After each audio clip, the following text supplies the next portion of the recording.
Hallo und willkommen in meiner Schmiede. Neben der Hochelfenarmee, an der ich gerade arbeite, habe ich in der gleichen Sammlung auch eine Imperiumsarmee bekommen. Das letzte Video hat einen kleinen Einblick in die Entstehung der Landsknechte und ihre auffällige Mode gegeben. In diesem Video geht es mit dem Einsatz der Landsknechte auf dem Schlachtfeld weiter und die Modelle dazu sind, wie ihr hier sehen könnt, Musketenschützen. Die grundlegende Taktik war die des Gevierthaufens oder auch Haufentaktik genannt. Sie wurde vom 14. bis 17. Jahrhundert von der Infanterie angewandt. Die Taktik entstand in den Schweizer Volksheeren während des Kampfes gegen die Ritterheere aus Burgund. Dabei formierten sich die Schweizer in 3 sogenannte Haufen. Die Vorhut, den Gewalthaufen, also die Hauptformation, und die Nachhut.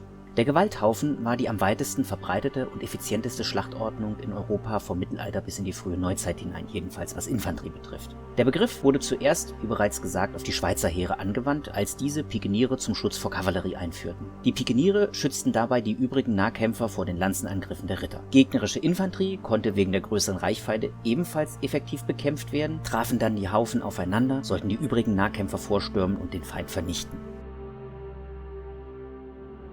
Im 15. Jahrhundert übernahmen die deutschen Landsknechte als erste die Haufentaktik. Allerdings war ihre Formation tiefer und enthielt mehr Pikeniere als Nahkämpfer. Trotzdem waren immer noch Hellebardiere und eine kleine Gruppe Zweihandschwertkämpfer Teil der Formation. Der Haufen wurde auch geschichtet aufgestellt. Das heißt, die Formation selbst wurde in kleinere, manchmal nur 6 Glieder umfassende Formationen aufgeteilt, die an den Flanken und vorne Pikeniere hatten. Die hinterste Formation hatte natürlich entsprechend auch hinten Pikeniere, falls der Feind von hinten angriff. Auf diese Weise konnte der Haufen auch dann noch effektiv eingesetzt werden, wenn die vorderste Linie durchbrochen war. In Spanien wurden häufig sogenannte Rondarchire statt Hellebardiere eingesetzt. Das waren Schwertkämpfer mit Schilden aus massivem Stahl, mit denen sie die Pikeniere bei Beschuss schützen sollten. Nach dem Zusammenprall der Haufen übernahmen sie die Rolle der Hellebardiere. Ein kurzer Einschub an dieser Stelle. Von den Rondarchiren habe ich bis zu diesem Video gar nichts gewusst und mich gefragt, was ich eigentlich aus den Schwertkämpfern aus der Sammlung machen soll. Der Gedanke war gewesen, sie zu Hellebardieren umzubauen. Die Teile dafür habe ich genügend zur Verfügung. Aber mit den Rondarchiren hat sich das Problem gelöst und die Modelle bekommen ihr eigenes Video. Aber jetzt erstmal zurück zur Haufentaktik.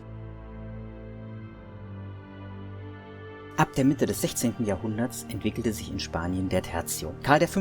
führte ab 1536 eine neue Heeresorganisation ein, deren wichtigste Neuerung in den 3000 Mann starken Tertius bestand. Zu Beginn waren das 8 Kompanien Pikeniere von 2 Kompanien Musketieren oder Arkebusenschützen umgeben. Diese bekämpften die feindliche Infanterie, während die Pikeniere die Schützen vor Kavallerie verteidigten. Der Begriff der spanischen Ordonnanz beschreibt hierbei die Gefechtsaufstellung der Infanterie oder auch die des gesamten Heeres, bezeichnet die Aufstellung mehrerer Tertios im Schachbrettmuster. Die Bedeutung der Stangenwaffen sank im Laufe der Zeit, während die der Feuerwaffen natürlich anstieg. Nach der Niederlage in der Schlacht von Rocroi 1643 rückte das spanische Heer von der mittlerweile zu starren Gefechtsordnung des Tertius ab. Das Besondere an den Tertios war nicht nur ihre Aufstellung, sondern die Organisation und Hierarchie. Kommandiert wurde ein Tertio von einem Maestre de Campo, wörtlich Feldmeister, was einem Oberst oder Brigadegeneral entsprach. Ihm unterstellt war der Sergente Major, der die Exerzierausbildung überwachte und gleichzeitig der stellvertretende Kommandeur war. Der Befehlshaber über mehrere Tertios hieß Maestre de Campo General, was einem General der Infanterie entspricht. Der Sargento General war sein Verwaltungsoffizier und Stellvertreter.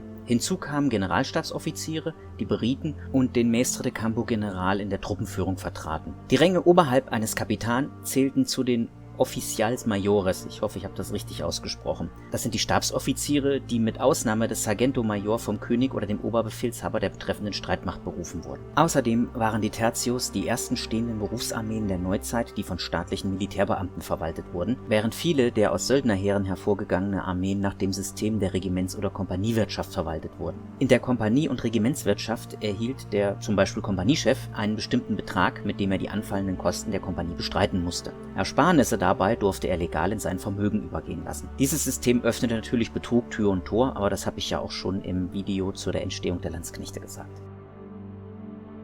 Jetzt kommen wir auch zu der Rolle, die die Musketenschützen in der Haufentaktik einnahmen. Denn als die Haufentaktik aufkam, waren Schützen überhaupt noch nicht Bestandteil davon. Pikeniere konnten zwar Reiter abwehren, aber diese konnten später auf Pistolenreichweite an die Formation heranreiten, feuern und ohne in die Reichweite der Piken zu geraten, das so oft wiederholen, wie sie wollten. Die Gewalthaufen waren damit mit ihren Piken nicht länger in der Lage, diesem Angriff was entgegenzusetzen. Diese Form des Kavallerieangriffs wurde Caracolla genannt, aber zu der komme ich, wenn ich die imperialen Pistoliere bemale. Die Folge davon war, dass die Formation durch Musketiere ergänzt wurde, die die schießende Kavallerie vertreiben sollten. Die Schützen feuerten im sogenannten Kontermarsch.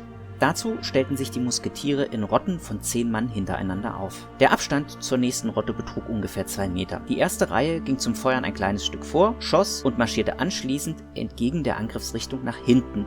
Deswegen Kontermarsch von lateinisch contra gegen. Ihre Position wurde dann von der zweiten Reihe eingenommen, die nach dem Feuern ebenfalls nach hinten marschierte und sich erneut anstellte. So rückten die Schützen nach und nach wieder vor und luden in der Wartezeit ihre Waffe nach. Dieses Vorgehen ermöglichte ein ständiges Abwehrfeuer und war ein guter Schutz gegen Plänkler und die bereits erwähnte Caracola-Taktik der Kavallerie. Außerdem waren sie in der Lage, den feindlichen Schlachthaufen zu schwächen oder gleich ganz in die Flucht zu schlagen.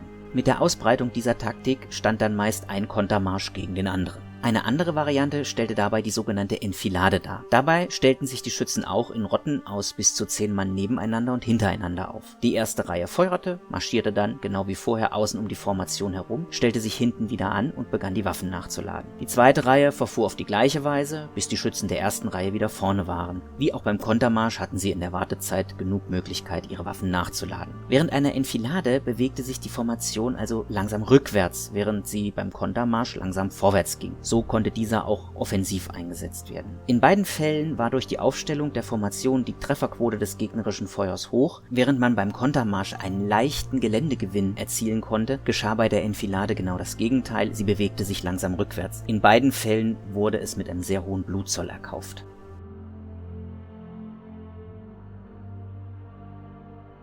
Und so sehen die Imperiumssoldaten in Landsknechtstracht aus. Wie immer hoffe ich, dass euch das Video gefallen hat. Wenn es das hat, dann lasst mir einen Like oder Kommentar da, teilt das Video oder läutet die Glocke. Eben alles, was ihr so von YouTube kennt, und bis bald in meiner Schmiede.